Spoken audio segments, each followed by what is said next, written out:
ಜೈ ಶ್ರೀರಾಮ್. ರೀಪೋಸ್ ಅರ್ಪಿಸುವ ಚಕ್ರವ್ಯೂಹ ಕಾರ್ಯಕ್ರಮಕ್ಕೆ ಸ್ವಾಗತ. ನಾನು ಸೌಮ್ಯ ಸನಾತನಿ.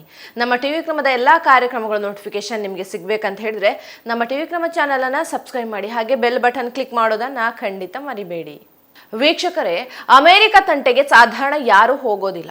ವಿಶ್ವದ ದೊಡ್ಡ ಅಣ್ಣ ಅಂತ ಸುಮ್ಮನಾಗ್ಬಿಡ್ತಾರೆ. ಅಮೆರಿಕವನ್ನ ಕೆಣಕಿದ್ರೆ ಮುಂದೇನಾಗುತ್ತೆ ಅನ್ನೋದು ಗೊತ್ತೇ ಇದೆ. ಅಮೆರಿಕ ಅಷ್ಟೊಂದು ಬಲಶಾಲಿ ಆಗಿರೋದಕ್ಕೆ ಕಾರಣ CIA, ಅಮೆರಿಕದ ಗುಪ್ತಚರ ಸಂಸ್ಥೆ. ಈ CIA ಹೆಸರನ್ನ ನೀವು ಕೇಳಿರಬಹುದು. ಅದಕ್ಕೆ ಕಾರಣ CIAನ ಬುದ್ಧಿವಂತಿಕೆ ಹಾಗೂ ಧೈರ್ಯಶಾಲಿತನ. ಭಯೋತ್ಪಾದನೆಯ ವಿರುದ್ಧ ಕಾರ್ಯಾಚರಣೆ ನಡೆಸೋದ್ರಲ್ಲಿ CIA ತುಂಬಾನೇ ಫೇಮಸ್. ಅಬೂಬಕರ್ ಅಲ್ ಬಾಗ್ದಾದಿ, ಈ ಇಬ್ಬರ ಬೇಟೆಯೇ ಅದಕ್ಕೆ ಬೆಸ್ಟ್ ಎಕ್ಸಾಂಪಲ್. ನೀವು ಈ ಇಸ್ರೇಲ್ ದೇಶದ ಮೊಸಾದ್ ಅನ್ನೋ ಸ್ಪೈ ಏಜೆನ್ಸಿಯನ್ನು ಕೂಡ ಕೇಳಿರಬಹುದು. ಹೊಲಾಕೋಸ್ಟ್ ಹತ್ಯಾಕಾಂಡದ ಮಾಸ್ಟರ್ ಮೈಂಡ್ ಅಡಾಲ್ಫ್ ಇಚ್ಮನ್ ಅನ್ನ ಅರ್ಜೆಂಟೈನಾದಿಂದ ಇಸ್ರೇಲ್ಗೆ ಕರ್ಕೊಂಡು ಬಂದಿದ್ರು. 1972ರ ಮ್ಯೂನಿಟ್ ಒಲಿಂಪಿಕ್ ಹತ್ಯಾಕಾಂಡದಲ್ಲಿ ಇಸ್ರೇಲ್ ಕ್ರೀಡಾಪಟುವನ್ನ ಕೊಂದಂಥ ಪ್ರತಿಯೊಬ್ಬ ಭಯೋತ್ಪಾದಕರನ್ನ ಹುಡುಕಿ ಮುಗಿಸಿದ್ದು ಇದೇ ಮೊಸಾದ್. ಜಾಸ್ತಿ ಹಿಂದೆ ಬೇಡ, ಇತ್ತೀಚೆಗೆ ಹಿಜ್ಬುಲ್ಲಾದ ನಿರ್ನಾಮ ಮಾಡೋದ್ರಲ್ಲಿ ಹಾಗೂ ಪೇಜರ್ ಸ್ಫೋಟದಲ್ಲಿ ಮೊಸಾದ್ ತುಂಬಾ ಫೇಮಸ್ ಆಗಿತ್ತು. ಈಗ ಪ್ರಶ್ನೆ ಏನಂದ್ರೆ, CIA ಹಾಗೆ ಮೊಸಾದ್ಗೆ ಹೋಲಿಸಿದ್ರೆ ನಮ್ಮ ಇಂಡಿಯಾದ ರಾ ಎಷ್ಟು ಶಕ್ತಿಶಾಲಿ ಅನ್ನೋದು. ಸೊ ಇವತ್ತು ನಾವು ನಿಮಗೆ ಇಂಡಿಯಾದ ರಾದ ಕಂಪ್ಲೀಟ್ ಮಾಹಿತಿಯನ್ನ ಬಿಚ್ಚಿಡ್ತೀನಿ. ಮೊದಲು ಭಾರತದ ರಾ ಎಷ್ಟೆಲ್ಲ ತೊಂದರೆ ಸವಾಲು ಎದುರಿಸ್ತು, ಹಾಗೆ ಈಗ ಜೇಮ್ಸ್ ಬಾಂಡ್ ಅಜಿತ್ ದೋವಲ್ ಅವರ ನೇತೃತ್ವದಲ್ಲಿ ಹೇಗಾಗಿದೆ ಎಲ್ಲವನ್ನ ನೋಡ್ತಾ ಹೋಗೋಣ. ವೀಕ್ಷಕರೇ, ದುರಂತ ಏನು ಗೊತ್ತಾ?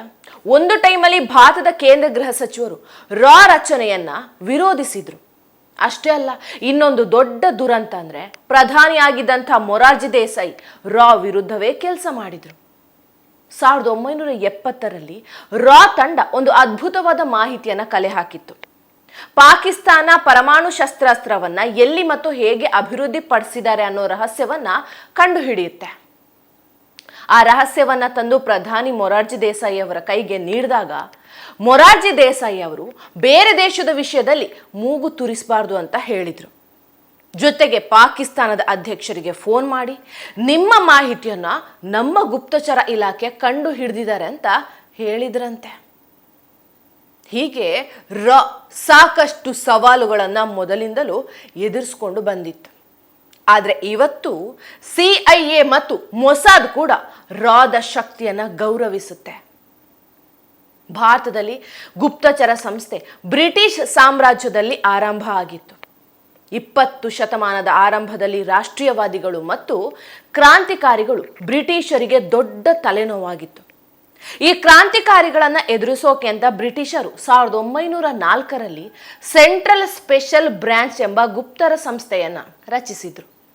ಇದರ ಉದ್ದೇಶ ಸ್ವಾತಂತ್ರ್ಯ ಹೋರಾಟಗಾರರು ಮತ್ತು ಬ್ರಿಟಿಷ್ ವಿರೋಧಿ ಕಾರ್ಯಕರ್ತರನ್ನ ಪತ್ತೆ ಹಚ್ಚೋದು. ಈ ಇಲಾಖೆಯನ್ನ ಸೆಂಟ್ರಲ್ ಕ್ರಿಮಿನಲ್ ಇಂಟೆಲಿಜೆನ್ಸ್ ಡಿಪಾರ್ಟ್ಮೆಂಟ್ ಅಂತ ಮರುನಾಮಕರಣ ಮಾಡಲಾಗತ್ತೆ. 1918ರಲ್ಲಿ ಈ ಇಲಾಖೆಗೆ ರಾಜಕೀಯ ಗುಪ್ತ ಮಾಹಿತಿಗಳನ್ನು ಸಂಗ್ರಹಿಸುವ ಪ್ರಮುಖ ಕೆಲಸವನ್ನ ನೀಡಲಾಗುತ್ತೆ. 1920ರಲ್ಲಿ ಗುಪ್ತಚರ ಬ್ಯೂರೋ ಅಂತ ಹೆಸರಿಡಲಾಗತ್ತೆ. ಇದರ ಮುಖ್ಯ ಉದ್ದೇಶ ಆಂತರಿಕ ಮತ್ತು ಬಾಹ್ಯ ಬ್ರಿಟಿಷ್ ವಿರೋಧಿ ಚಟುವಟಿಕೆಗಳಿಗೆ ಸಂಬಂಧಿಸಿದ ಮಾಹಿತಿಯನ್ನ ಕಲೆ ಹಾಕೋದು. ಇದರಲ್ಲಿ ಒಂದು ತಮಾಷೆಯ ವಿಷಯ ಏನಂದ್ರೆ, ಸುಭಾಷ್ ಚಂದ್ರ ಬೋಸ್ ರವರು ತಮ್ಮದೇ ಆದ ಗುಪ್ತಚರ ವಿಭಾಗವನ್ನು ಸ್ಥಾಪಿಸಿದ್ರು. ಅದು ಬ್ರಿಟಿಷ್ ಬ್ಯೂರೋದ ಚಟುವಟಿಕೆಗಳನ್ನ ಟ್ರ್ಯಾಕ್ ಮಾಡ್ತಾ ಇತ್ತು. ಭಾರತಕ್ಕೆ ಸ್ವಾತಂತ್ರ್ಯ ಸಿಕ್ಕ ನಂತರ ಗುಪ್ತಚರ ಬ್ಯೂರೋ ಭಾರತ ಸರ್ಕಾರದ ಕಂಟ್ರೋಲ್ಗೆ ಸಿಗುತ್ತೆ. ಅದೇ ಸ್ವಾತಂತ್ರ್ಯ ಭಾರತದಲ್ಲಿ ಗುಪ್ತಚರರ ಅಂದ್ರೆ ರಾ ಏಜೆಂಟ್ಗಳು ಬಹಳ ಕಮ್ಮಿ ಇದ್ರು. ಯಾಕಂದ್ರೆ 1947ಕ್ಕಿಂತ ಮೊದಲು ಗುಪ್ತಚರರಾಗಿ ಇದ್ದಿದ್ರಲ್ಲಿ ಹೆಚ್ಚಿನವರು ಬ್ರಿಟಿಷರ್ ಅಥವಾ ಮುಸಲ್ಮಾನರು. ಅದಕ್ಕೆ ಕಾರಣನೂ ಇದೆ. ರಾ ಅಂದ್ರೆ ನಿಷ್ಠೆ ಇರಬೇಕಾಗತ್ತೆ. ಬ್ರಿಟಿಷರ್ ಮತ್ತು ಮುಸಲ್ಮಾನರು ಬ್ರಿಟಿಷರ್ಗೆ ಹೆಚ್ಚು ನಿಷ್ಠರಾಗಿದ್ರು, ಆದ್ರೆ ಹಿಂದೂಗಳು ಭಾರತಕ್ಕೆ ಹೆಚ್ಚು ನಿಷ್ಠರಾಗಿದ್ರು. ಇದರ ನಂತರ ಗುಪ್ತಚರ ಬ್ಯೂರೋ, ಇಂಟೆಲಿಜೆನ್ಸ್ ಬ್ಯೂರೋ IB ಮತ್ತೆ ಝೀರೋದಿಂದ ಶುರು ಮಾಡಬೇಕಾಯಿತು. ಇದರ ಜವಾಬ್ದಾರಿಯನ್ನ TJ ಸಂಜೀವಿ ಪಿಲೈಗೆ ನೀಡಲಾಗತ್ತೆ. ಬ್ರಿಟಿಷ್ ಗುಪ್ತಚರ ಸಂಸ್ಥೆ MI5 ಮಾದರಿಯಲ್ಲಿ IBಯನ್ನ ಮರುಸ್ಥಾಪನೆ ಮಾಡಲಾಗತ್ತೆ. ಆದರೆ ಐಬಿ ಸ್ಥಾಪನೆಯಾದ ನಂತರ ಸಾಕಷ್ಟು ಗೊಂದಲ ಎದುರಿಸಬೇಕಾಗತ್ತೆ. ಐಬಿ ಹುದ್ದೆಯಲ್ಲಿದ್ದವರು ಭಾರತಕ್ಕೆ ಸ್ವಾತಂತ್ರ್ಯ ದೊರಕುವ ಮುಂಚೆ ಬ್ರಿಟಿಷ್ ಪೊಲೀಸ್ನ ಉನ್ನತ ಹುದ್ದೆಯಲ್ಲಿದ್ದವರಾಗಿದ್ದರು. 1950ರಲ್ಲಿ ಐಬಿ ಕಾಯ್ದೆಯನ್ನು ರಚಿಸಲಾಗಿತ್ತು. ಐಬಿಯ ಮುಖ್ಯ ಕೆಲಸ ಏನಂದ್ರೆ ಆಂತರಿಕ ಹಾಗೂ ಬಾಹ್ಯ ಎರಡೂ ಮಾಹಿತಿಯನ್ನು ಸಂಗ್ರಹಿಸುವುದು. ಐಬಿಯನ್ನು ಇನ್ನಷ್ಟು ಬಲಪಡಿಸೋದಕ್ಕೆ ಅಂತ ಸಂಜೀವಿ ಪಿಳ್ಳೈ ವಾಷಿಂಗ್ಟನ್ಗೆ ಹೋಗಿ ಅಲ್ಲಿನ ಗುಪ್ತಚರ ಇಲಾಖೆ CIA ಮಾದರಿಯನ್ನ ತಿಳ್ಕೊಂಡು ಬರ್ತಾರೆ. ಅಲ್ಲಿ CIA ಪೊಲೀಸರಿಂದ ಅಧಿಕಾರಿಗಳನ್ನ ಆಯ್ಕೆ ಮಾಡ್ತಾ ಇರಲಿಲ್ಲ. ಅವರು ನೇರವಾಗಿ ಯೂನಿವರ್ಸಿಟಿಗಳಿಂದಲೇ ಅಭ್ಯರ್ಥಿಯನ್ನ ಆಯ್ಕೆ ಮಾಡ್ತಾ ಇದ್ರು. ಈ ವಿಷಯ ಪಿಳ್ಳೈ ಅವರಿಗೆ ತುಂಬಾ ಇಷ್ಟ ಆಯಿತು. ಅದೇ ರೀತಿ ಇಲ್ಲೂ ಮಾಡಬೇಕು ಅಂತ ಸರ್ಕಾರದ ಮುಂದೆ ಪ್ರಸ್ತಾಪ ಇಡ್ತಾರೆ. ಆದರೆ ಸರ್ಕಾರ ಐಬಿಗೆ ಆ ರೀತಿ ಅಧಿಕಾರವನ್ನು ನೀಡೋಕೆ ಇಷ್ಟಪಡಲಿಲ್ಲ. ಫೈನಲಿ ಸಂಜೀವಿ ಪಿಳ್ಳೈ ಅವರನ್ನ ಬದಲಿಸುವ ಮೂಲಕ ಸರ್ಕಾರ BN ಮಲಿಕ್ ಅವರನ್ನ ಐಬಿಯ ಮುಖ್ಯಸ್ಥರನ್ನಾಗಿ ಮಾಡ್ತು. ನಂತರ ಮಲಿಕ್ ಅವರು ಕೂಡ ವಿಶ್ವವಿದ್ಯಾಲಯದಿಂದ ಅಭ್ಯರ್ಥಿಯನ್ನ ಆಯ್ಕೆ ಮಾಡುವ ವಿಷಯ ಇಷ್ಟಪಟ್ಟಿದ್ರು. ಆದರೆ ಅವರಿಂದಲೂ ಅದು ಸಾಧ್ಯ ಆಗಿರಲಿಲ್ಲ. ಐಬಿ ಅವತ್ತು ಗುಪ್ತಚರ ಸಂಸ್ಥೆ ಅನ್ನೋದಕ್ಕಿಂತ ರಾಜಕೀಯ ಬೇಹುಗಾರಿಕಾ ಸಂಸ್ಥೆಯಾಗಿ ಕೆಲಸ ಮಾಡ್ತಾ ಇತ್ತು. 1962ರಲ್ಲಿ ಚೀನಾ ಮತ್ತು ಭಾರತ ವಿರುದ್ಧ ಯುದ್ಧ ಪ್ರಾರಂಭ ಆಗತ್ತೆ. ಚೀನಾ ಭಾರತದ ಲಡಾಖ್ ಮತ್ತು ಅರುಣಾಚಲ ಪ್ರದೇಶದ ಕೆಲವು ಪ್ರದೇಶಗಳನ್ನು ವಶಪಡಿಸಿಕೊಂಡಿತ್ತು. ಆ ಸಮಯದಲ್ಲಿ ಐಬಿಗೆ ಚೀನಾದ ಯಾವುದೇ ಚಲನವಲನಗಳನ್ನು ಪತ್ತೆ ಹಚ್ಚಲಿಕ್ಕೆ ಸಾಧ್ಯ ಆಗಲಿಲ್ಲ. ಯಾಕಂದ್ರೆ ಐಬಿ ಅವತ್ತು ರಾಜಕೀಯ ಬೇಹುಗಾರಿಕೆ ಮಾಡೋದ್ರಲ್ಲಿ ಬ್ಯುಸಿ ಆಗಿಬಿಟ್ಟಿತ್ತು. ಇದಾಗಿ 3 ವರ್ಷಗಳ ನಂತರ ಜಿಬ್ರಾಲ್ಟರ್ ಎಂಬ ಆಪರೇಷನ್ ಮೂಲಕ ಭಾರತದ ಮೇಲೆ ಪಾಕಿಸ್ತಾನ ದಾಳಿ ಮಾಡಿತ್ತು. ಐಬಿಗೆ ಅದನ್ನು ಕೂಡ ಸರಿಯಾಗಿ ಪತ್ತೆ ಹಚ್ಚೋದಕ್ಕೆ ಸಾಧ್ಯ ಆಗಲಿಲ್ಲ. ಇದರಲ್ಲಿ ಗುಪ್ತಚರ ವೈಫಲ್ಯ ದೊಡ್ಡದಿದೆ. ಭಾರತ ಮತ್ತು ಪಾಕಿಸ್ತಾನದ ಯುದ್ಧ ಮುಗ್ದಿತ್ತು. ಪಾಕಿಸ್ತಾನ ತನ್ನ 80% ಮದ್ದುಗುಂಡುಗಳನ್ನು ಪೂರ್ಣಗೊಳಿಸಿತ್ತು. ಭಾರತ ಇನ್ನೂ ಕೂಡ 15% ಪೂರ್ಣಗೊಳಿಸಿರಲಿಲ್ಲ. ಈ ವಿಷಯ ಐಬಿಗೆ ತಿಳ್ಕೊಳ್ಳಿಕ್ಕೆ ಸಾಧ್ಯ ಆಗಲಿಲ್ಲ. ಭಾರತಕ್ಕೆ ಇದರ ಬಗ್ಗೆ ತಿಳಿದಿದ್ರೆ ಯುದ್ಧ ಬೇಗ ಮುಗಿತಾ ಇತ್ತು. ಇದಾದ ನಂತರ ಐಬಿಗೆ ದೊಡ್ಡ ತಲೆನೋವು ಕೂಡ ಶುರುವಾಗುತ್ತೆ. 2 ಮಹಾಶಕ್ತಿಗಳಾದ USSR ಮತ್ತು ಯುನೈಟೆಡ್ ಸ್ಟೇಟ್ಸ್ ನಡುವೆ ಶೀತಲ ಸಮರ ಶುರುವಾಗುತ್ತೆ. ಭಾರತ ನೆಹರೂರವರ ಸಮಾಜವಾದಿ ಸರ್ಕಾರದ ಅಡಿಯಲ್ಲಿ USSRಗೆ ಹತ್ತಿರವಾಗಿತ್ತು. ಅಮೆರಿಕಕ್ಕೆ ಇದರಿಂದ ಕೋಪ ಬಂದಿತ್ತು. ಸೊ CIA ಭಾರತದ ಮೇಲೆ ದಾಳಿ ಮಾಡೋಕೆ ಶುರು ಮಾಡ್ಕೊಳ್ಳುತ್ತೆ. ಆ ನಂತರ ಒಂದು ಕಾಶ್ಮೀರಿ ರಾಜಕುಮಾರಿ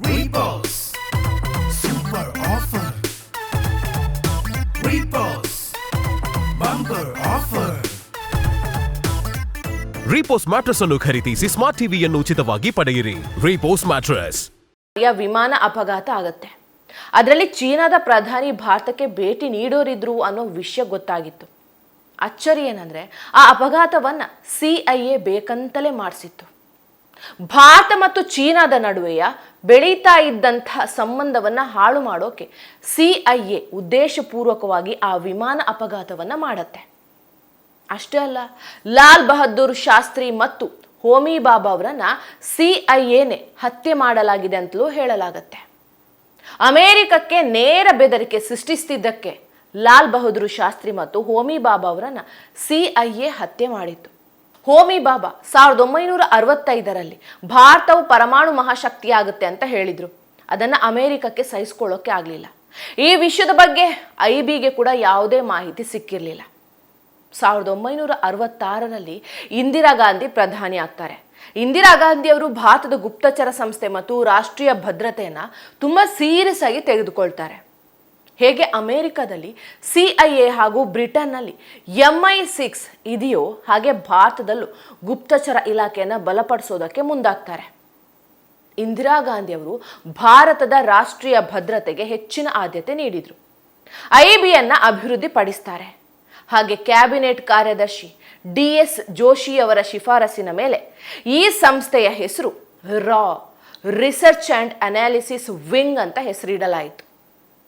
ಇಂದಿರಾ ಗಾಂಧಿ ಅವರು RN ಖಾವ್ ಎಂಬ ಅನುಭವಿ ಗೂಢಚಾರಿಗೆ ರಾನ ಸಂಪೂರ್ಣ ಜವಾಬ್ದಾರಿಯನ್ನು ನೀಡಿದರು.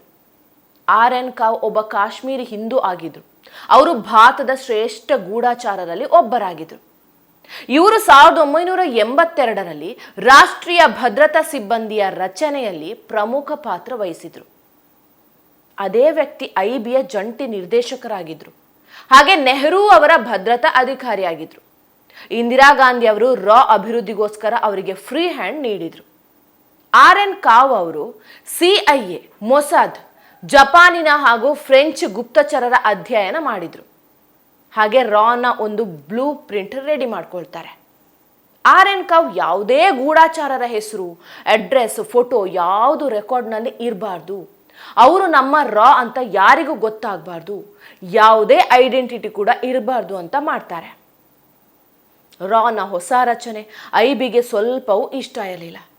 ಆರ್.ಎನ್. ಕಾವ್ IBಯ ಹಿರಿಯ ಮುಖ್ಯಸ್ಥರಾದ SP ವರ್ಮಾ ಹಾಗೆ MML ಹೂಜಾ ಅವರಿಂದ ಸಲಹೆಯನ್ನು ಪಡೀಲಿಕ್ಕೆ ಹೋದಾಗ ಇವರಿಬ್ಬರು ಕಾವ್ ಜೊತೆ ಸಹಕರಿಸಲಿಕ್ಕೆ ನಿರಾಕರಿಸ್ತಾರೆ. IB ಉತ್ತಮ ಅಧಿಕಾರಿಯನ್ನ ರಾಗೆ ಕೊಡೋಕೆ ನಿರಾಕರಿಸ್ತು. IBಯಿಂದ ಕೇವಲ 250 ಸಿಬ್ಬಂದಿಯನ್ನಷ್ಟೇ ರಾಗೆ ಟ್ರಾನ್ಸ್ಫರ್ ಮಾಡ್ತಾರೆ. ನಂತರ ಶಂಕರ್ ನಾಯರ್, ಸರ್ದಾರ್ ಹಾಸನವಾಲಿಯ ಅವರ ಸಹಾಯದಿಂದ ಆರ್.ಎನ್. ಕಾವ್ ರಾನ ಬಲಪಡಿಸ್ತಾರೆ. ರಾ ಮುಖ್ಯ ಕೆಲಸ ಸ್ಪೈ, ಪ್ರಪಂಚದ ಎಲ್ಲಾ ದೇಶಗಳಲ್ಲಿ ಗೂಢಾಚಾರರನ್ನ ರೆಡಿ ಮಾಡೋದು. ನಂತರ ಆರ್.ಎನ್. ಕಾವ್ ವಿದೇಶಾಂಗ ಕಾರ್ಯದರ್ಶಿ TN ಕೌಲ್ ಅವರ ಸಹಾಯ ಕೂಡ ತೆಗೆದುಕೊಂಡ್ರು. ಪ್ರಪಂಚದ ನಾನಾ ದೇಶಗಳಲ್ಲಿ ಗೂಢಾಚಾರಿಗಳನ್ನ ರೆಡಿ ಮಾಡ್ತಾರೆ. ಕಾವ್ ರಾನಲ್ಲಿ ಒಂದಷ್ಟು ಡಿಪಾರ್ಟ್ಮೆಂಟ್ಗಳನ್ನು ಮಾಡ್ತಾರೆ. ಮಾಹಿತಿಗಾಗಿ ಒಂದು ಡಿಪಾರ್ಟ್ಮೆಂಟ್, ಎಕನಾಮಿಕ್ಗೆ ಒಂದು ಡಿಪಾರ್ಟ್ಮೆಂಟ್, ಸೈನ್ಸ್ಗೆ ಒಂದು, ಹೀಗೆ ಬೇರೆ ಬೇರೆ ವಿಭಾಗಗಳನ್ನು ಮಾಡ್ತಾರೆ. ಯಾವಾಗ ರಾ ಡೆವಲಪ್ ಆಯಿತು, ಇಂಡಿಯಾ ಕೂಡ ಡೆವಲಪ್ ಆಗೋದಕ್ಕೆ ಶುರುವಾಗತ್ತೆ. ರಾಗೆ 1971ರಲ್ಲಿ ಒಂದು ಅಗ್ನಿ ಪರೀಕ್ಷೆ ಎದುರಾಗುತ್ತೆ. ಪಾಕಿಸ್ತಾನ ಅಮೆರಿಕದ CI ಜೊತೆ ಸೇರಿ ಭಾರತದ ವಿರುದ್ಧ ಏನೋ ದೊಡ್ಡದಾಗಿ ಮಸಲತ್ತು ನಡೆಸ್ತಿದೆ ಅನ್ನೋದು ಗೊತ್ತಾಗತ್ತೆ. ಆರ್.ಎನ್. ಕಾವ್ ಇದನ್ನ ಪ್ರಧಾನಿ ಇಂದಿರಾ ಗಾಂಧಿ ಅವರಿಗೆ ತಿಳಿಸ್ತಾರೆ. ಕೂಡಲೇ ಸೋವಿಯತ್ ರಾಷ್ಟ್ರಗಳ ಜೊತೆ ಒಪ್ಪಂದಕ್ಕೆ ಸಹಿ ಹಾಕುವಂತೆ ಸೂಚಿಸಿದರು. ಈ ಒಪ್ಪಂದದ ಪ್ರಕಾರ ಭಾರತದ ಮೇಲೆ ಯಾರೇ ದಾಳಿ ಮಾಡಿದ್ರು ಕೂಡ ಸೋವಿಯತ್ ಅದನ್ನ ತನ್ನ ಮೇಲೆ ದಾಳಿ ಅಂತ ಪರಿಗಣಿಸಿ ನಮ್ಮನ್ನ ರಕ್ಷಿಸಬೇಕಾಗಿತ್ತು. ಅದಾದ ನಂತರ ರಾ 1971ರಲ್ಲಿ ಪೂರ್ವ ಪಾಕಿಸ್ತಾನದಲ್ಲಿ ಆಪರೇಷನ್ ಸರ್ಚ್ ಲೈಟ್ ಪ್ರಾರಂಭ ಮಾಡಲಿದೆ ಅನ್ನೋದನ್ನ ಕಂಡುಹಿಡಿಯುತ್ತೆ. ಈ ಆಪರೇಷನ್ ಭಾರತದ ಭದ್ರತೆಗೆ ಡೇಂಜರ್ ಅಂತ ಆರ್.ಎನ್. ಕಾವ್ಗೆ ಗೊತ್ತಾಗತ್ತೆ. ನಂತರ ರಾ ಪೂರ್ವ ಬಂಗಾಳದಲ್ಲಿನ ಸುಂದರಬನದಲ್ಲಿರುವಂತಹ ಶಿಬಿರಗಳಲ್ಲಿ ಬಂಗಾಳಿ ಮಾತನಾಡುವಂತಹ ಜನರಿಗೆ ಮಿಲಿಟರಿ ತರಬೇತಿ ನೀಡಿ ಈ ಪಡೆಗೆ ಮುಕ್ತಿ ಬಾಹಿನಿ ಅಂತ ಹೆಸರಿಡ್ತಾರೆ. 1971ರಲ್ಲಿ ಪೂರ್ವ ಪಾಕಿಸ್ತಾನದಲ್ಲಿ ಆಪರೇಷನ್ ಸರ್ಚ್ ಲೈಟ್ ಅನ್ನು ಪ್ರಾರಂಭಿಸಿದಾಗ ಭಾರತ ಮಧ್ಯಪ್ರವೇಶಿಸೋಕೆ ನಿರ್ಧರಿಸಿತ್ತು. ಅದೇ ಕಾರಣಕ್ಕೆ ಅಮೆರಿಕ ಭಾರತದ ಮೇಲೆ ದಾಳಿ ಮಾಡೋಕೆ ಟ್ರೈ ಮಾಡಿತ್ತು. ಅದಕ್ಕೆ ಕೌಂಟರ್ ಆಗಿ ರಷ್ಯಾ ತನ್ನ ಪರಮಾಣು ಜಲಾಂತರ್ಗಾಮಿ ನೌಕೆಗಳನ್ನ ಬಂಗಾಳ ಕೊಲ್ಲಿಯಲ್ಲಿ ಅಮೆರಿಕದ ವಿರುದ್ಧ ನಿಯೋಜಿಸುತ್ತೆ. ಅದನ್ನು ನೋಡಿದ ಅಮೆರಿಕ ಲಾಸ್ಟ್ ಮೂಮೆಂಟ್ಗೆ ಹಿಂದೆ ಸರಿಯುತ್ತೆ. ಇತ್ತ ಭಾರತೀಯ ಪಡೆಗಳಾದ ಮುಕ್ತಿ ವಾಹಿನಿಯೊಂದಿಗೆ ಪಾಕಿಸ್ತಾನದ ಜೊತೆ ಯುದ್ಧಕ್ಕೆ ನಿಲ್ಲುತ್ತೆ. ನಂತರ ಸುಮಾರು 1 ಲಕ್ಷ ಪಾಕಿಸ್ತಾನಿ ಪಡೆಗಳು ಭಾರತಕ್ಕೆ ಶರಣಾದವು. ನಂತರವೇ ಬಾಂಗ್ಲಾದೇಶ ಸ್ಥಾಪನೆ ಆಗಿತ್ತು. ಆಗ ರಾ ಫಸ್ಟ್ ಟೈಮ್ ತನ್ನ ಶಕ್ತಿಯನ್ನ ಇಡೀ ಪ್ರಪಂಚಕ್ಕೆ ತೋರಿಸುತ್ತೆ. ಸರ್ವ ಶಕ್ತಿಯಾಗಿದ್ದಂಥ CI ಯೋಜನೆಯನ್ನ ವಿಫಲಗೊಳಿಸಿತು. ಇಡೀ ವಿಶ್ವ ರಾ ಕಡೆ ತಿರುಗಿ ನೋಡೋ ಹಾಗೆ ಆಗಿತ್ತು. ಪಾಪ ಅಮೆರಿಕದ CIA ಪೂರ್ವ ಪಾಕಿಸ್ತಾನದಲ್ಲಿ ಏನಾಯಿತು ಅಂತ ಯೋಚನೆ ಮಾಡ್ತಿರುವಾಗಲೇ 1974ರಲ್ಲಿ ಪರಮಾಣು ಪರೀಕ್ಷೆಯನ್ನ ಭಾರತ ನಡೆಸ್ಬಿಟ್ಟಿತ್ತು. ಈ ಪರಮಾಣು ಪರೀಕ್ಷೆ ಎಷ್ಟು ರಹಸ್ಯವಾಗಿತ್ತು ಅಂದರೆ ಅದು ಯಶಸ್ವಿ ಆಗುವವರೆಗೂ ಚೀನಾ, ಪಾಕಿಸ್ತಾನ ಅಥವಾ CIA ಯಾವುದೇ ದೇಶದಲ್ಲಿ ಇದ್ರ ಬಗ್ಗೆ ತಿಳಿದಿರಲಿಲ್ಲ. ಕೆನಡಾ ಮತ್ತು ಬ್ರಿಟಿಷ್ ಗುಪ್ತಚರ ಇಲಾಖೆಗಳು ಸಹ ಇದನ್ನು ಬಹಿರಂಗವಾಗಿ ಒಪ್ಕೊಂಡಿದೆ. 70ರ ದಶಕದಲ್ಲಿ ಭಾರತ ಸಂರಕ್ಷಿತ ರಾಜ್ಯವಾಗಿದ್ದಂಥ ಸಿಕ್ಕಿಂನಲ್ಲಿ ಅಮೆರಿಕ ಮತ್ತು ಚೀನಾ ಹಸ್ತಕ್ಷೇಪ ಮಾಡೋಕೆ ಪ್ರಯತ್ನಿಸಿತು. ಇದನ್ನ ರಾ ಕಂಡುಹಿಡಿಯುತ್ತೆ. ಈ ಸಮಸ್ಯೆಯನ್ನ ಪರಿಹರಿಸುವ ಜವಾಬ್ದಾರಿಯನ್ನ ಇಂದಿರಾ ಗಾಂಧಿಯವರು ರಾಗೆ ನೀಡಿದ್ರು. ಈ ಸಮಯದಲ್ಲಿ ಆರ್.ಎನ್. ಕಾವ್ ಕಾರ್ಯಾಚರಣೆ ನೇತೃತ್ವ ವಹಿಸಿಕೊಳ್ತಾರೆ. ಭಾರತ ಸಿಕ್ಕಿಂನನ್ನ ಭಾರತಕ್ಕೆ ವಿಲೀನಗೊಳಿಸಬೇಕು ಅಂತ ನಿರ್ಧರಿಸುತ್ತೆ. ಆರ್.ಎನ್. ಕಾವ್ ಅವರು 1970ರಲ್ಲಿ ಇವತ್ತಿನ ಜೇಮ್ಸ್ ಬಾಂಡ್ ಅಜಿತ್ ದೋವಲ್ ಅವರನ್ನ ಸಿಕ್ಕಿಂಗೆ ರಹಸ್ಯವಾಗಿ ಏಜೆಂಟ್ ಆಗಿ ಕಳಿಸಿದ್ರು. ಅಜಿತ್ ದೋವಲ್ ಸಿಕ್ಕಿಂ ಜನರಲ್ಲಿ ಪ್ರಜಾಪ್ರಭುತ್ವದ ಪರ ಭಾವನೆಯನ್ನು ಮೂಡಿಸೋಕೆ ಹೊರಟರು. ಸಿಕ್ಕಿಂ ಪ್ರಧಾನಿಯಾಗಿದ್ದಂಥ ಡೋರ್ಜಿ ಅಂತಿಮವಾಗಿ ಸಿಕ್ಕಿಂನನ್ನ ಭಾರತದೊಳಗೆ ವಿಲೀನಗೊಳಿಸೋಕೆ ಒಪ್ಕೋತಾರೆ. ಒಂದು ಜನಾಭಿಪ್ರಾಯ ಚುನಾವಣೆಯಲ್ಲಿ ಸಿಕ್ಕಿಂ 98% ಜನರು ಭಾರತದೊಂದಿಗೆ ವಿಲೀನಗೊಳ್ಳಲು ಮತ ಚಲಾಯಿಸಿದ್ರು. ಇದರ ಪರಿಣಾಮ 1975ರಲ್ಲಿ ಸಿಕ್ಕಿಂ ಭಾರತದ 22ನೇ ರಾಜ್ಯ ಆಯಿತು. ರಾ ತನ್ನ ಸುವರ್ಣ ವರ್ಷಗಳನ್ನ ಇಂದಿರಾ ಗಾಂಧಿ ಸಮಯದಲ್ಲಿ ಕಂಡಿತ್ತು. ಆದರೆ ದುರಾದೃಷ್ಟವಶಾತ್ ಮೊರಾರ್ಜಿ ದೇಸಾಯಿ ಅವರು ಪ್ರಧಾನಿ ಆಗ್ತಾ ಇದ್ದಂತೆ ರಾನ ಪತನ ಪ್ರಾರಂಭ ಆಯಿತು. ಮೊರಾರ್ಜಿ ದೇಸಾಯಿ ರಾನನ್ನ ಇಂದಿರಾ ಗಾಂಧಿ ಅವರ ಸಂಸ್ಥೆ ಅಂತ ನಂಬಿದ್ರು. ಆದ್ರಿಂದ ಅವರು ರಾನಲ್ಲಿ ಕಠಿಣ ಕ್ರಮವನ್ನ ಪ್ರಾರಂಭಿಸಲಿಕ್ಕೆ ಶುರು ಮಾಡಿದ್ರು. ಅವರು ರಾನಿಂದ ನೇರವಾಗಿ 600 ಅಧಿಕಾರಿಯನ್ನ ವಜಾಗೊಳಿಸಿದ್ರು. ಬಹುತೇಕ ಎಲ್ಲಾ ರಾ ಪ್ರಾದೇಶಿಕ ಕಚೇರಿಗಳನ್ನ ಲಾಕ್ ಮಾಡಿದ್ರು. ಹಾಗೆ RN ಕಾವ್ ಅವರನ್ನ ದೀರ್ಘ ರಜೆ ತೆಗೆದುಕೊಳ್ಳುವಂತೆ ಒತ್ತಾಯಿಸಿದ್ರು. ಇತ್ತ ಪಾಕಿಸ್ತಾನ ಪರಮಾಣು ಶಕ್ತಿ ಪರೀಕ್ಷೆ ನಡೆಸುತ್ತೆ ಅಂದ್ರೆ ಕಂಡವರ ವಿಷಯ ನಮ್ಗ್ಯಾಕೆ ಅಂದಿದ್ರು ಮೊರಾರ್ಜಿ ದೇಸಾಯಿ.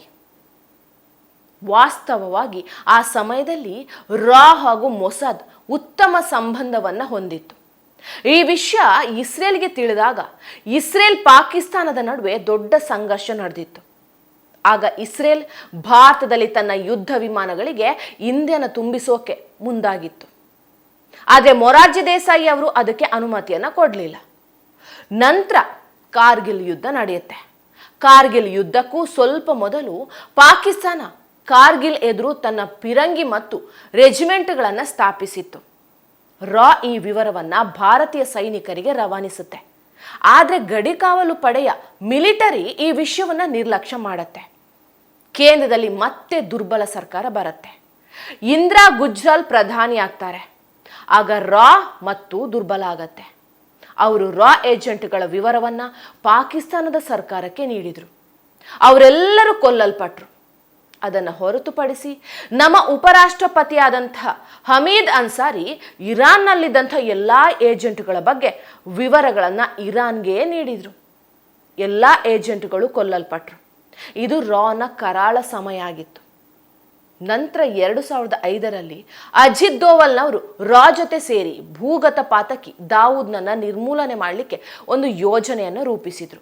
ದಾವೂದ್ ಮಗಳು ಪಾಕಿಸ್ತಾನದ ಕ್ರಿಕೆಟ್ ಆಟಗಾರ ಜಾವೇದ್ ಮಿಯಾಂದಾದ್ ಅವರ ಮಗನೊಂದಿಗೆ ವಿವಾಹವಾಗಲಿದೆ ಎಂದು ಹೇಳಲಾಗಿದೆ. 2005ರಲ್ಲಿ ದುಬೈನ ಹೋಟೆಲ್ನಲ್ಲಿ ದೋವೆಲ್ ದಾವೂದ್ನನ್ನ ನಿರ್ಮೂಲನೆ ಮಾಡಲಿಕ್ಕೆ ಒಂದು ಯೋಜನೆಯನ್ನ ಮಾಡ್ತಾರೆ. ಆದರೆ ಛೋಟಾ ರಾಜನ್ ಗ್ಯಾಂಗ್ ಅನ್ನ ದೋವಲ್ ನೇಮಿಸಿಕೊಂಡ್ರು. ಯಾಕಂದ್ರೆ ಛೋಟಾ ರಾಜನ್ ದಾವೂದ್ನ ಪ್ರತಿಸ್ಪರ್ಧಿಯಾಗಿದ್ದ. ಆದರೆ ಮುಂಬೈ ಪೊಲೀಸರು ಇದರಲ್ಲಿ ಮಧ್ಯಪ್ರವೇಶ ಮಾಡಿ ಛೋಟಾ ರಾಜನ್ ಗ್ಯಾಂಗ್ ಅನ್ನ ಬಂಧಿಸ್ತಾರೆ. ಇದರಿಂದ ದಾವೂದ್ನ ನಿರ್ಮೂಲನೆ ಮಾಡುವ ಯೋಜನೆ ಕೊನೆ ಕ್ಷಣದಲ್ಲಿ ವಿಫಲವಾಗತ್ತೆ. ಸರಿಯಾಗಿ 3 ವರ್ಷಗಳ ನಂತರ 26/11 ದಾಳಿ ನಡೆಯುತ್ತೆ. ಇದರಲ್ಲಿ 160ಕ್ಕೂ ಹೆಚ್ಚು ಜನ ಸಾವನ್ನಪ್ಪಿದ್ದಾರೆ. ಈ ದಾಳಿಯ ಬಗ್ಗೆ ಮಾಹಿತಿ ಮೊದಲೇ ಸಿಕ್ಕಿತ್ತು. ಆ ಸಮಯದಲ್ಲಿ ರಾಷ್ಟ್ರೀಯ ಭದ್ರತೆ ಸಲಹೆಗಾರನಾಗಿದ್ದ MK ನಾರಾಯಣ್ ಹಾಗೂ ಇತರ ಭದ್ರತಾ ಸಂಸ್ಥೆಗಳಿಗೆ ಸಹ ಮಾಹಿತಿ ರವಾನಿಸಲಾಗಿತ್ತು. ಹಾಗೆ ಈ ವಿಷಯವನ್ನ ತಳಮಟ್ಟದಲ್ಲಿ ಗಂಭೀರವಾಗಿ ಪರಿಗಣಿಸಲಾಗಲಿಲ್ಲ. ದೆಹಲಿ, ಮುಂಬೈನಂಥ ನಗರಗಳಲ್ಲಿ ಜನರು ಮಾರುಕಟ್ಟೆಗೆ ಹೋಗ್ಲಿಕ್ಕೆ ಸಹ ಹೆದರ್ತಾ ಇದ್ರು. ಜನಸಾಮಾನ್ಯರು ಜೀವನದ ನಂಬಿಕೆಯನ್ನ ಕಳ್ಕೊಂಡಿದ್ರು. ಆದರೆ 2014ರಲ್ಲಿ ಒಂದು ದೊಡ್ಡ ಬದಲಾವಣೆ ಆಗುತ್ತೆ. ಭಾರತದಲ್ಲಿ ನರೇಂದ್ರ ಮೋದಿ ಅವರು ಪ್ರಧಾನಿಯಾಗಿ ಆಯ್ಕೆ ಆಗ್ತಾರೆ. ನಂತರ ರಾಷ್ಟ್ರೀಯ ಭದ್ರತೆ ಮತ್ತು ಗುಪ್ತಚರಕ್ಕೆ ಸರಿಯಾದ ಪ್ರಾಮುಖ್ಯತೆಯನ್ನು ನೀಡಲಾಗುತ್ತೆ. ಮೋದಿ ಅಜಿತ್ ದೋವಲ್ ಅವರನ್ನ ರಾನ ಮುಖ್ಯಸ್ಥರನ್ನಾಗಿ ನೇಮಿಸಿದ್ರು. ಕಳೆದ 10 ವರ್ಷದಲ್ಲಿ ರಾ ಇಡೀ ಪ್ರಪಂಚದ ಅತ್ಯಂತ ಬಲಿಷ್ಠ ಗುಪ್ತಚರ ಪಡೆಗಳಲ್ಲಿ ಒಂದು. 2016ರಲ್ಲಿ ಪಾಕಿಸ್ತಾನಿ ಭಯೋತ್ಪಾದಕರು ದಾಳಿ ಮಾಡಿದಾಗ ಇದಕ್ಕೆ ಪ್ರತಿಯಾಗಿ ಸರ್ಜಿಕಲ್ ಸ್ಟ್ರೈಕ್ ಮಾಡ್ತು. ಇದರಲ್ಲಿ ರಾನ ಮಾಹಿತಿ ಭಾರತೀಯ ಸೈನ್ಯಕ್ಕೆ ಸಹಾಯ ಮಾಡ್ತು. ಇನ್ನು 2019ರಲ್ಲಿ ಪುಲ್ವಾಮಾ ದಾಳಿಯಾದಾಗ ರಾ ಜೈಷ್ ಎ ಮೊಹಮ್ಮದ್ ಬಾಲಾಕೋಟ್ ತರಬೇತಿ ಶಿಬಿರವನ್ನ ಗುರುತಿಸಿಕೊಟ್ಟಿತ್ತು. ಹಾಗೆ ಅವರು 300 ಜಿಹಾದಿಗಳನ್ನು ಸಹ ಗುರುತಿಸಿದ್ರು. ಭಾರತ ಸರ್ಕಾರ ತಾಲಿಬಾನಿಗಳ ಜೊತೆ ಸ್ನೇಹ ಬಳಸಿಕೊಂಡು ಪಾಕಿಸ್ತಾನಿ ಜಿಹಾದಿಗಳಿಗೆ ಚೆಕ್ಮೇಟ್ ಕೊಡ್ತಾರೆ. ಭಾರತ ಕಳೆದ 30 ವರ್ಷಗಳಿಂದ ಅಫ್ಘನ್ನರಿಗೆ ಮೂಲಭೂತ ಸೌಕರ್ಯವಾದಂಥ ಆಸ್ಪತ್ರೆ, ಕಟ್ಟಡ, ಶಾಲೆಗಳು, ಅಣೆಕಟ್ಟು, ಹೆದ್ದಾರಿಗಳು ಎಲ್ಲ ರೀತಿಯಲ್ಲೂ ಸಹಾಯ ಮಾಡಿದೆ. ಅಫ್ಘಾನಿಸ್ತಾನ ಹಾಗೂ ಭಾರತದ ಸಂಬಂಧ ಗಟ್ಟಿಯಾಗಿದೆ. ಇನ್ನೂ ಇಂಟ್ರೆಸ್ಟಿಂಗ್, ಕಳೆದ ಕೆಲ ವರ್ಷಗಳಿಂದ ಭಾರತಕ್ಕೆ ಬೇಕಾದಂಥ ಮೋಸ್ಟ್ ವಾಂಟೆಡ್ಗಳು ನಿಗೂಢವಾಗಿ ಸಾಯ್ತಾನೆ ಇದ್ದಾರೆ. ಸುಮಾರು 20-30 ಜನರನ್ನ ಯಾರೋ ಅನ್ನೋನ್ ಮ್ಯಾನ್ ಕೊಂದು ಹಾಕಿದ್ದಾರೆ. ಇಂದಿರಾ ಗಾಂಧಿ ಪ್ರಧಾನಿಯಾಗಿದ್ದಾಗ ರಾ ಅತ್ಯಂತ ಬಲಿಷ್ಠವಾಗಿತ್ತು. ಈಗ ಪ್ರಧಾನಮಂತ್ರಿ ಮೋದಿ ಬಂದಿದ್ದಾರೆ, ಹಾಗೆ ರಾ ಹೆಚ್ಚು ಪರಿಣಾಮಕಾರಿಯಾಗಿ ಕಾರ್ಯನಿರ್ವಹಿಸ್ತಾ ಇದೆ. ಭಾರತ ಪ್ರಪಂಚದಲ್ಲಿ ಆರ್ಥಿಕತೆಯಲ್ಲಿ, ಪ್ರಜಾಪ್ರಭುತ್ವದಲ್ಲಿ ಹಾಗೆ ಜನಸಂಖ್ಯೆಯಲ್ಲಿ ಅತಿ ದೊಡ್ಡ ದೇಶ ಆಗಿದೆ. ಆದರೂ ಸಹ ರಾ ಹಣಕಾಸು ಹಾಗೂ ಸಿಬ್ಬಂದಿ ಕೊರತೆಯನ್ನು ಎದುರಿಸ್ತಾ ಇದೆ. ಸಿಐಎನಲ್ಲಿ 2 ಲಕ್ಷ ಉದ್ಯೋಗಿಗಳಿದ್ದಾರೆ. ಮೊಸಾದ್ನಲ್ಲಿ 7,000 ಉದ್ಯೋಗಿಗಳಿದ್ದಾರೆ. ಅದೇ ರಾನಲ್ಲಿ ಕೇವಲ 5ರಿಂದ 10,000 ಉದ್ಯೋಗಿಗಳಿದ್ದಾರೆ. ರಾ ಇವೆಲ್ಲ ತೊಂದರೆ ನಡುವೆಯೂ ಇಷ್ಟೊಂದು ದೊಡ್ಡ ಸಾಧನೆಗಳನ್ನು ಮಾಡಿಬಿಟ್ಟಿದೆ. ರಾನ ಅತಿ ದೊಡ್ಡ ಯಶಸ್ಸಿನ ಕಾರಣ ಅಂದರೆ ದೇಶದ ಬಲವಾದ ನಾಯಕತ್ವ ಮತ್ತು ರಾಜಕೀಯ ಇಚ್ಛಾಶಕ್ತಿ. ಇಂದಿರಾ ಗಾಂಧಿ ಮತ್ತು RN ಕಾವು ಕಾಲದಲ್ಲಿ ರಾಗೆ ಜೀವ ಬಂದಿತ್ತು. ಈಗ ಮೋದಿ ಮತ್ತು ದೋವಲ್ನಿಂದ ಇನ್ನಷ್ಟು ಬಲಶಾಲಿಯಾಗಿದೆ. ಇದು ರಾ ಬೆಳೆದು ಬಂದಂತ ಹಾದಿ.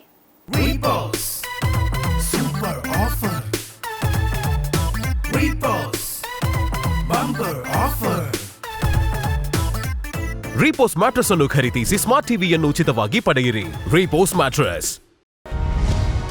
ಟಿವಿ ವಿಕ್ರಮ, ದೇಶ ನಿಮ್ಮ ಕೈಯಲ್ಲಿ. ಈ ಕಾರ್ಯಕ್ರಮ ನಿಮಗೆ ಇಷ್ಟ ಆಗಿದ್ದಲ್ಲಿ ಲೈಕ್, ಶೇರ್ ಹಾಗೂ ಕಮೆಂಟ್ ಮಾಡಿ. ಟಿವಿ ವಿಕ್ರಮದ ಕಾರ್ಯಕ್ರಮಗಳನ್ನು ನಿರಂತರವಾಗಿ ವೀಕ್ಷಿಸಲು ಸಬ್ಸ್ಕ್ರೈಬ್ ಮಾಡಿ, ಬೆಲ್ ಐಕನ್ ಒತ್ತಿ.